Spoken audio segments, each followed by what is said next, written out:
How to progress in 3D way faster than anyone else.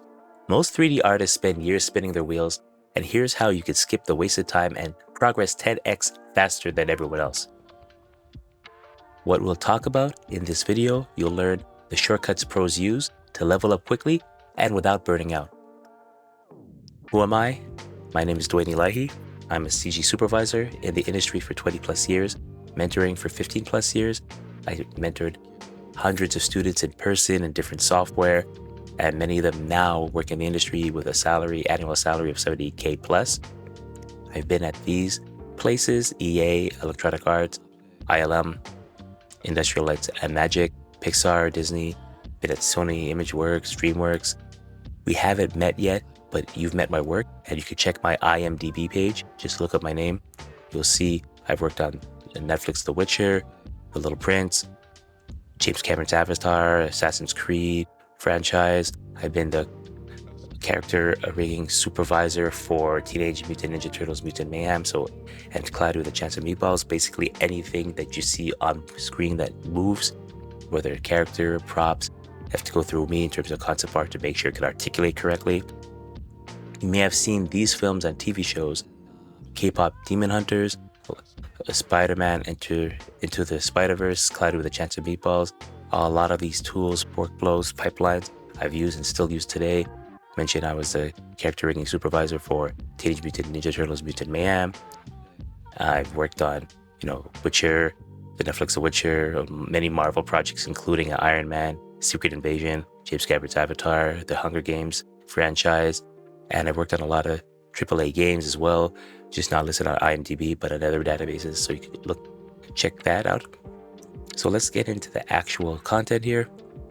There are 3 ways to progress. Number 1, focus on one core skill at a time. Stop trying to master everything at once. Specialize, master that, or get proficient enough, then expand. There's a saying that a builder that tries to build 4 houses at the same time, if he runs out of material and he's only able to build 3 walls for 4 houses, none of them are usable. Whereas if he finish 1 house at a time, even if he runs out of material, at least he'll have at least 2-3 completed houses. Whereas the last one, he might fall short, but at least the other stuff's usable. So make sure you master one thing at a time, because that one skill you could promote, get a job off of it, either freelance or work in the studio. While you are profiting from that, you could perfect your other skills. Number 2, how you actually learn. You copy first, you break down what was done, then you create. You study great work, analyze how it's built, then you make your own version with improvements. Now wait, did you say copy? Right? So we have over here, did you say copy? Hot take. I'm going to explain that in a second, because that's definitely a controversial topic, and also I would say a misunderstood one too, or at least hypocritical one. But we'll get back to that in a second. Number 3, get feedback early and often. Don't work in a bubble in isolation by yourself, thinking everything's great. You need to get critiques. That's what accelerates your growth. More than endless practice alone. If you're doing something incorrectly, or that's not resonating with your potential clients or studios or recruiters that would look for your work to hire you, you're basically spinning your wheels, right? Get constructive criticism where you could actually learn and improve a lot faster, as opposed to going down the wrong direction and wasting a lot of time. Now, let's get back to the copy, right? So wait a minute, copy. Let me give you a hot take. Are we not supposed to copy? That's what we were told, right? However, you'll see copying all the time. Even currently, in the past, it happens all the time. Look at Pal World and Pokemon. That's a blatant case that's currently happening, right? This has been happening when CG's just started. When Pixar started, everything they did, DreamWorks, at the time, they were innovators, right? DreamWorks went and did the same thing. You could see all the early works. At the same time, DreamWorks were coming out with very similar things. This is just one example. Pixar's Finding Nemo, that was Disney, and then DreamWorks came out with Shark Tale, right? You see that in games, you see it in movies, you see it in sports. Kobe Bryant was an exact replica of Michael Jordan. He openly says that. He says his practice routine, he would look at Michael Jordan and you'll see how he did, like, let's say, a spin move coming down the court. So he'll go watch that tape and then he'll go practice that on the left side for 1,000 times. Then he'll go and do it on the right side for 1,000 times. You can see side-by-side videos of them doing the exact same move, his fadeaways exactly to Michael Jordan. They joke about it, but 6-time NBA champion, 5-time NBA champion, considered the greatest, right? And then you see it everywhere, and you see it in ads as well. About 15 years ago, a very viral, talked about ad was the Old Spice I'm on a horse ad here. And recently it's been replicated by a famous advertiser as well. So what do we learn in general that we take away from this is that mimicry is, you could say that mimicry is the sincerest form of flattery. It's not always malicious. People do it to be inspired. Some people do it to learn, right? And not only that, there's actual real papers basically supporting this, right? This one's a little more a few years ago, but there's a lot of papers here, but 2019 paper. You could look it up on this website here for a research article. It's a published paper, and its copying can be good for how instructors use imitation in teaching programming. Basically, the gist of the paper is saying is that programmers and coders learn by seeing how it's done and being copying it, right? In fact, there's many papers for decades. Research show that this is how infants learn the world. They don't sit down in school and take notes. They look at what's happening and try to copy it. Again, there's many papers on this. Recent ones before this. I just chose one in 1999, but there are some in the more recent years, like the last year or two. There's some way before this, 70, supporting the same argument where born to learn, what infants learn from by watching us, right? Imitation is a powerful form of learning, commonly used by children and adults and infants, right? Again, you can read the paper, what they're talking about. But now here's where the problem comes in, right? The originator of the original work may get offended. Usually, if it's prolific enough, or they're prolific enough, or it's usually commercially based. When this happens, where it actually they're known for this and they don't want other people stealing their thunder. That's why people do copyrights and trademarks. They'll usually send a cease and desist letter, and a lot of times the artist was just inspired or just try to learn or even try to pay homage to it. They'll probably stop. This happens all the time. In fact, most likely, if you become prominent in this world, you're probably going to get accused of this at one point, or many times, whether you do it personally or you do it in commercially. Because real studios, it happens all the time with the biggest companies. It happens to everybody, right? And another thing about this, you may have encountered this, where there's many courses that say, we'll show you how to do this, but they don't actually show you anything. They'll tell you the what, but they won't show you exactly how. And the main reasons, they don't want you to copy them. And the main thing is kind of like they want to keep the skills for themselves because that's what makes them valuable, right? That's a lot of major reason why people don't want to copy you, right? But historically, for decades, it's shown in many different realms. Science has been built on the principle of replication. On conferences, on papers, how you learn. I gave the example in an earlier video about Pythagoras. He spent years, he's a dedicated mathematician, spent years of his life to discover the Pythagorean theorem, a squared plus b squared is equal to c squared, right? He spent years going through the maze to figure it out. And now that you know the path, elementary school, primary school person can learn it in one afternoon.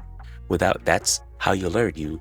The last generation, they did all the work. So the new generation, they stand on the shoulders of giants and just do it. Instead of doing the same work to try to find the same solution, you start off with that, you inherit that, and then the amount of work, the amount of time you could build on it, right?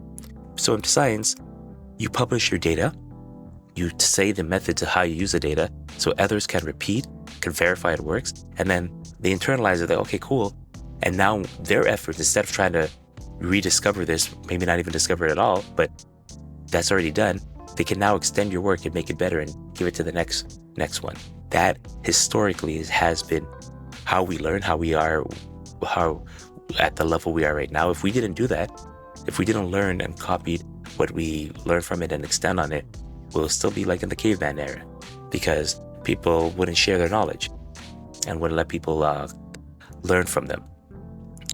Even premier conferences in different spaces, NeurIPS, for example, that's for AI and machine learning conference. It's a premier conference. They do this. They show their data, they explain how they did it, and then they release it so people could copy it, verify it, and then their next work is to build on it. That's how you progress. SIGGRAPH, that's a big one for CG or 3D, VFX, feature animation. And this has been premiere for years, for decades. I remember going in when Lord of the Rings came out. Jason Schleifer gave a talk, for example, on how he built the rig for the spine and made the character so it wasn't just an FK or a forward kinematic spine, where he allow you to reverse it two different directions. Till this day, that's pretty much the de facto way you build a spine. Of course, as I mentioned here, over here, everyone first copied verbatim how it's done. Then they break down and their use cases, and then they create their own version and improvement. So now most likely you'll see variations of it, but it's all based, they initially copied first and then analyze, okay, internalize it, they understand how it works, and then they made their own version, they made it their own afterwards, or improvement based on their use cases, right?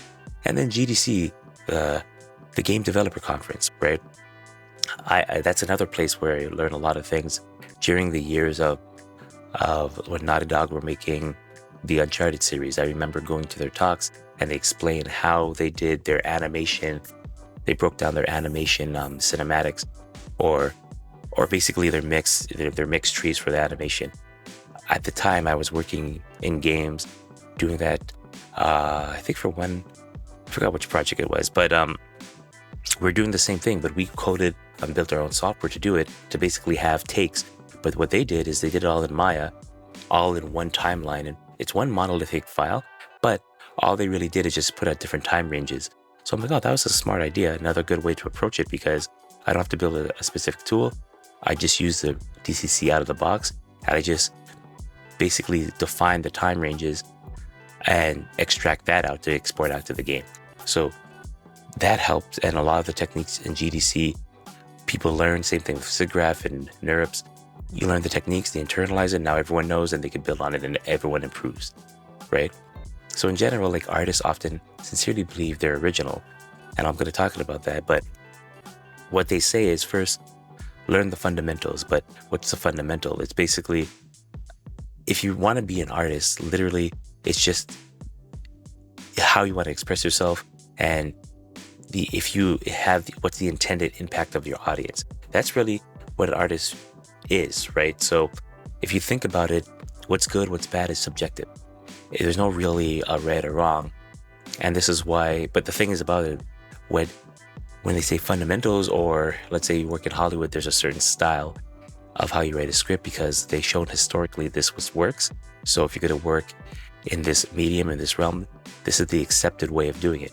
Now, people go against that, and that's when you have like independent games, independent artists, where they go against the norm. But that's why you see things that has very mixed reviews, because in the general public don't really accept that because it's not what they normally used to, but it's not wrong.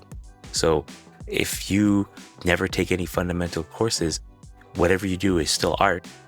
Just understand what we're talking about here is how you get a career and get paid for it. And that's usually serving the public, right? Or serving commercial or the general acceptance of how things are expected to be done. So that's why you've got to learn the fundamentals so it works with the certain structures that people are expecting, right? But with that being said, if you're learning from different acceptable sources, they say like you could learn 100 different books or techniques. Once you do that, then come up with your own, making your own style. But it's not, technically, you're not necessarily being original. You're just borrowing from others and just slightly changing it like a remix. And your new mix is what's called original, but it's actually just a remix. If you think about it, if you just learn from one source, you can't remix much, so people say it's a copy. Okay, but then what if you do two sources? You do one and mix to another, right? Just how much you mix it. People might still say it's a copy. You're like, oh, you copy this thing and that thing. What about 3? What about 10? What about 100? And mix it. At what point is it an acceptable threshold? And that's where the gray area comes in, because it's not really. And it's also how you interpret it too. It could be looked at, oh, that's an homage. That's great. That's your homage. You're playing homage to a certain style. And people are like, oh, that's great. They might take it like that. Or they might say, oh, you're copying the original. And they just won't accept it. Whereas the thing is about it, like, even copying something might even be the purpose of the art. Like satire or parodies are meant to show copying something to make fun of it, or to highlight, the downfalls or the shortcomings of something. So even that's art. Again, it's the impact that you intend, right? And there's many ways of talking about that, but I want to get into let me just talk about this. Met's off of these papers. Basically, his paper over here, he's saying imitation is a powerful form of learning. Infants are born to learn.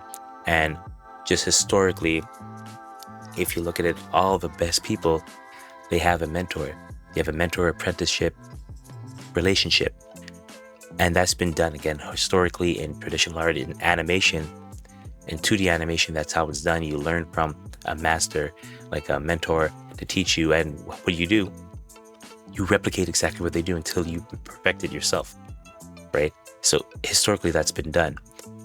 So again, you see this in the art world, you see in the science world. Pretty much, copying is the foundation of both mastery and discovery. And then originality only emerges after copying has been internalized. But here's the thing. What's weird is you have this message saying, don't copy, be original, right? Okay. Yet studios expect you to be able to copy. What do you mean by that? Well, if you're going to work at, let's say, Pixar, you have to be able to copy their style. You have to be able to the person who rigs a character also models a character. So you have to be on model. You have to make it look exactly like it. Or else if you have multiple people, let's say animators, working and can't copy the same style or same way, it's going to look very disjointed. So you are actually expected to copy to stay faithful to the source material of it. So you have to develop the skill to copy professionally. And you're going to get criticism on it. Most likely, you're going to get a counter at some point. Some people might take it as homage. Some people might. When you look at it on watching a film, you're not realizing everybody's literally copying exactly what's said. That's what you have to do, right? But if you want to avoid the criticism, right? As Aristotle said, say nothing, do nothing, be nothing, right? That way you won't get in trouble, but then you can't progress, right? So I'm just warning you that if you're going to be in this space, you're going to encounter it at some point. Someone's going to accuse you of copying. And to give you some more examples that this happens commercially all the time. One famous one is Avatar. And people saying, wait a minute, this is a copy of the script of Pocahontas. So James Cameron's Avatar is a copy of the script of Disney's Pocahontas. And you can just look up on the internet, here's the script of Pocahontas, and you just cross out certain words, and it's basically James Cameron's Avatar. So that's the joke here. What about in art? We have Superman. Everyone knows Superman, right? Then you have Omni-Man from Invincible series on Prime, and then you have Homelander from The Boys, also on Prime, right? And Superman, if you look up this clip, there's pretty much like a parody or, I don't know, meme or joke that you see on social media. Superman versus Omni-Man versus Homelander. And I could play a bit of it here. Let me get this straight. We just look at the titles here, the subtitles. He's just basically saying, he's looking at Omni-Man and he's giving his background. He said, you're an alien that comes from another planet. And he's like, does that not sound original to you? and he's basically saying you're a copy of me, and that's a joke. You can go look this up yourself here, and I'll get to that part in a second. We now look at, so the joke here is basically saying you're not original, you're copying me, right? So again, satire is pointing out that issue here. Now, if you're an anime fan, you probably know, first of all, whether you like it or not, you probably heard of Dragon Ball, specifically the anime. They call it Dragon Ball Z, but it's Dragon Ball, right? The series of the manga is just called Dragon Ball. And of course, now One Piece is like the biggest, most sold anime or manga, I think, all time now. Huge One Piece fans here. But again, the creator of that was deeply inspired by the creator of Dragon Ball, right? And in well, first of all, One Piece is monolithic. It's huge. There are over 1,000 episodes, and in episode 1066, the in between, I guess, credits before the second half of the anime, they made what's been called a homage to Dragon Ball, and you could play it. We could see here that if we play side by side, this used to be the halfway screen of Dragon Ball Z, and they basically played homage to it in One Piece, the anime. So if you play it side by side, this is someone reacting. You can look at the link here, but look, they were doing exactly this, right? So apparently you could perceive it as either, well, it's copying, right? But you could think of it in a positive light. Oh, you're paying homage to it. That's cool. Or you could think of it negative, like, oh, you're copying. It's similar to if someone really wants to get something done, you could look at it as, or they really want to do something, you could look at it as in a positive ways. Wow, he's really determined. Or you could look at it negative. Oh, wow, he's really stubborn, or she's really stubborn, or he's really, she's really determined, or she's really stubborn. Same actions, different perceptions, describing the same type of thing, right? So is it okay? Sometimes if people perceive it as, oh, you're paying homage, oh, that's great, that's amazing. Or people are like, oh, why, you're copying, right? And here's another example. So around 1994, I remember first seeing this on VHS at a video store and renting Street Fighter 2, the animated movie. Didn't know they had an animated movie, and I remember just the opening scene of that was crazy. So, and then a year later, a Korean manga then turned anime, Red Hawk, Weapon of Death, came out, and I love both of these, right? But I did recall watching this, and I recently saw that like not too long before, and it was very impactful. So there's a scene here that instantly I saw that I'm like, wait a minute, this is exactly from here, right? I'll show you what it is. The opening scene, you go to this link to see it at like timestamp 154. If you see the opening scene of Street Fighter 2, the animated movie, if you look at, let's see, where are we on here? Time 154. I just have to wait for this to load. Let me just fast forward to 154 round. Just look at this sequence here. Ryu is battling Sagat. So, okay, look at that sequence. So yeah, he's going in. See, he does that attack right there, right? So now if we look at here, around 141 in Red Hawk, we go play that. 41 minutes and 21 seconds around. Yeah, look at this. They basically took the same sequence and choreographed, right? And if you continue, you'll see the same thing. That whole sequence is pretty much a blatant like copy of it, right? And if you go on the internet, people will talk about this a lot. If I fast forward, like see like where he's charging and attacks, and then he jumps and hits him, and then does a back flip kick. This happens as well in here as well, where he go in. Let me see if I can find that. Fast forward, he does that attack. He dodges, hits him, attack, backflip. That whole sequence was literally like frame by frame, like shot by shot, the framing and all that. Was that, and people call that out. And this is way before like the internet was a thing, so I remember seeing that and I'm like, wait a minute. But honestly, I think I love them both. In fact, I'm probably gonna go watch them, go look at. I probably still have it on VHS somewhere. I'm gonna go pull it out and watch it. But just want to show you, this happens. Look at all these examples. This happens all the time. So it's part of it. Now, I just want to talk really quickly about the boys. So another thing is, here's the thing. You have Superman. These guys are clearly Superman, right?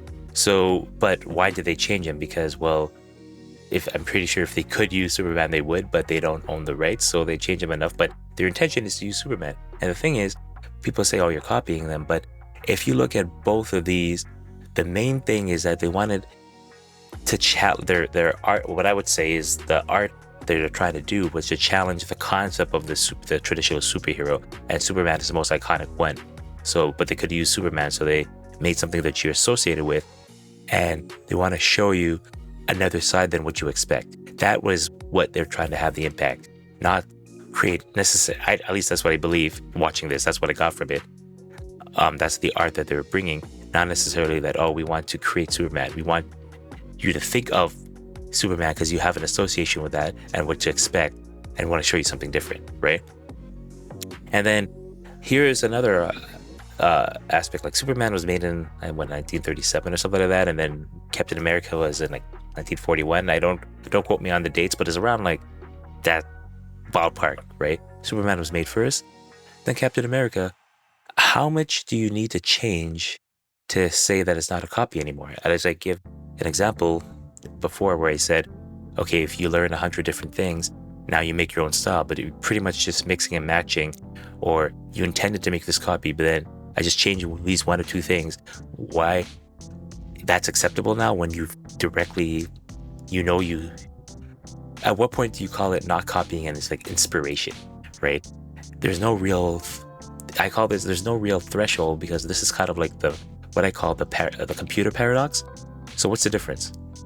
What I mean by that is that, okay, a lot of times I build my own computers, and I actually keep them around for 5, sometimes 10 years until I really can't use it anymore. And the thing is how computers are built, they're modular, right? You could replace the pieces. So what's good about that is that, okay, if I'm building it and I can't do something anymore, I don't necessarily have to buy a new computer. I could just replace a part. And I've done that many times where I'm working on, especially the type of work I do, I deal with large data and I need fast computation, right? And I'm like, okay, well, a computer just can't run it, so I'll go and buy new RAM, replace it. Oh, the hard drive's too slow. Instead of using a physical drive, I'll use solid state drives, SSD. It needs to calculate faster. Okay, I'm gonna have to buy a new CPU or a GPU, which is not listed here. But that might mean I have to change the motherboard. Okay, then, and all these happened over, years as I discovered things. And then I'm like, okay, well, I need a bigger monitor at one point or I need 2 monitors there. I don't like this keyboard. I'm going to use a mechanical. It feels nicer.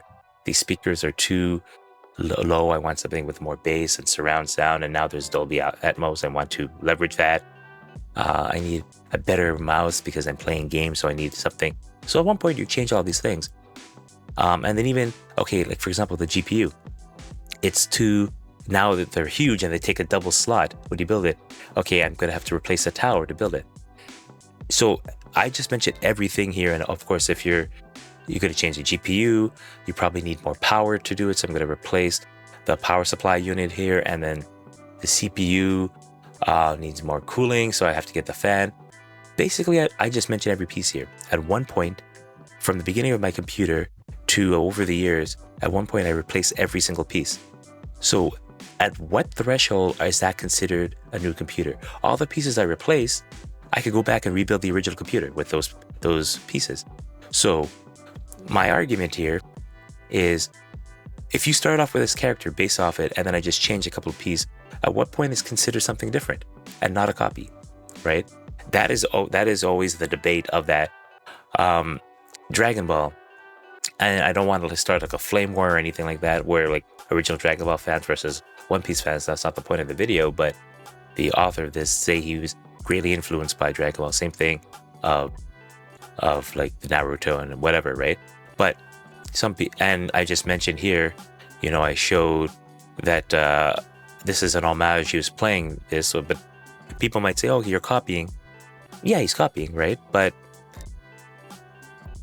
he could be considered inspired by him, right? But Dragon Ball was not original itself. It was also borrowed heavily or copied from the Monkey King, right? From Sun Wukong right here, right? From the Monkey King Journey to the West. You could look that up. And Akira Toriyama, the creator of Dragon Ball, he openly says this stuff, right? Everyone knew that when he started out. And that's why, especially the early episodes, the first couple of episodes is pretty much taken from this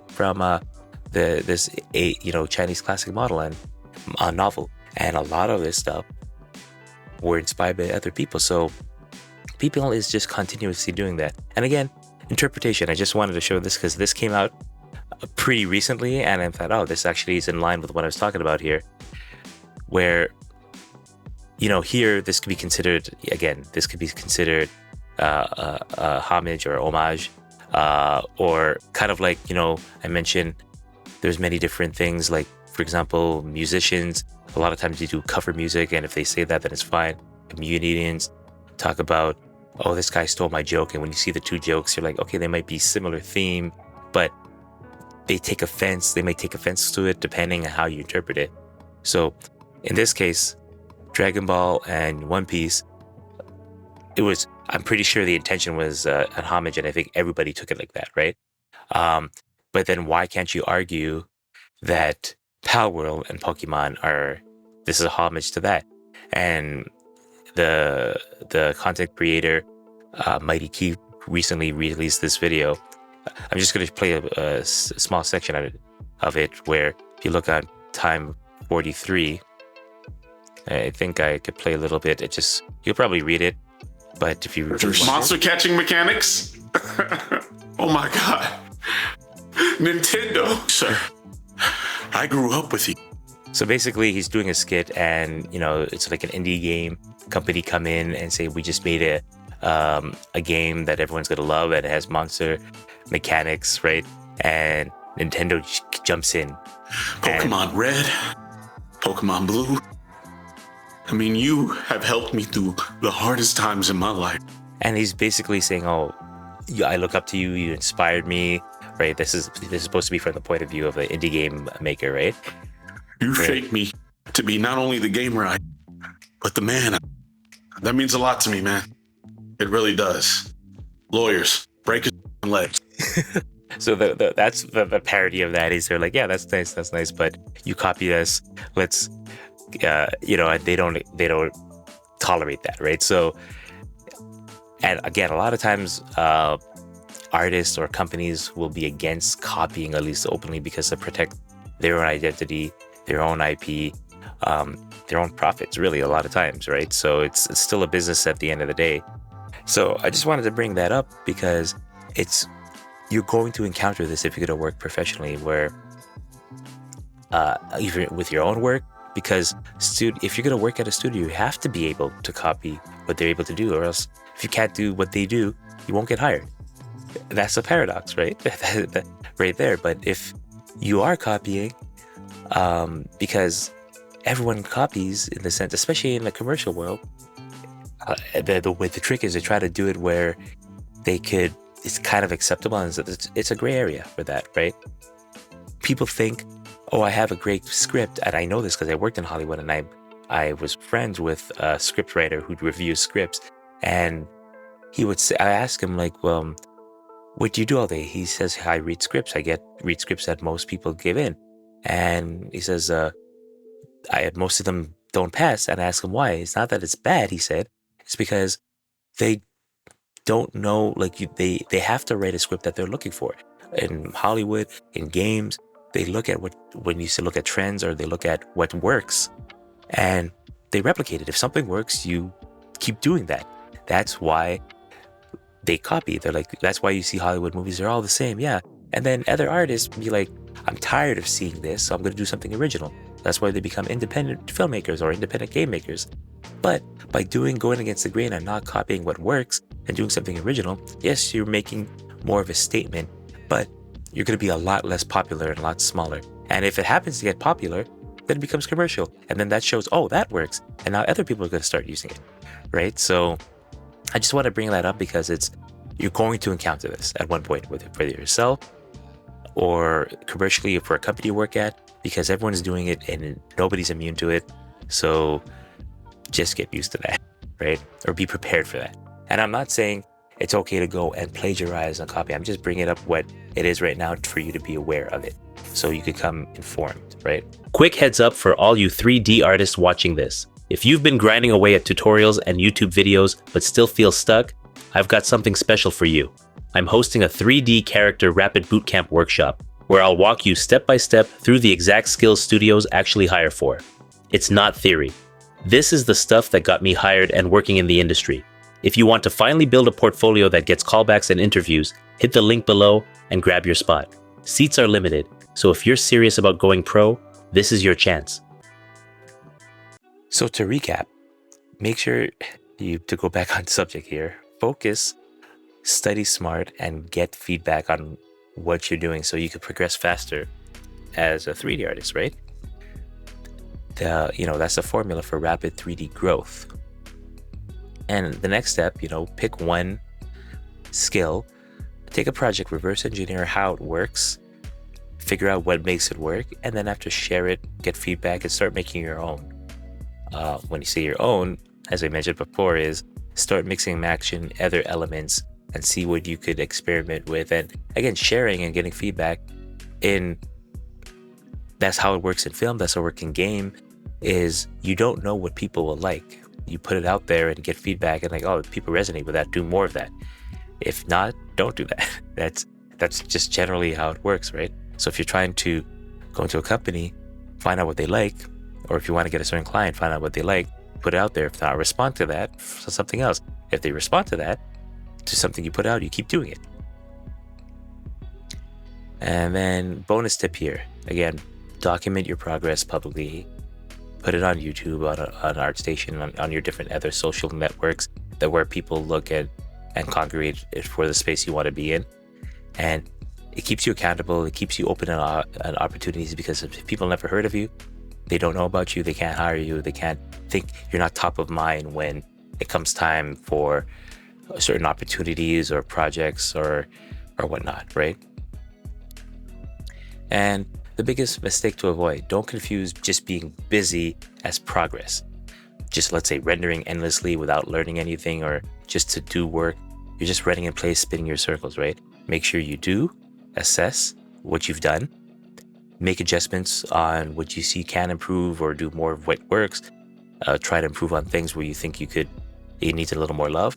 Repeat and do it again, and then put it out there to get feedback, to get the assessment, to make sure, because sometimes you look at something, especially when you're beginning, you're just happy you made something work and wow, that's amazing, I got something to work. And professionals will look at it and they'll be like, yeah, okay, you know how to use the software, but you need to work on these fundamentals. So you go back, adjust, now work on those fundamentals, redo it, repeat, and see does it work.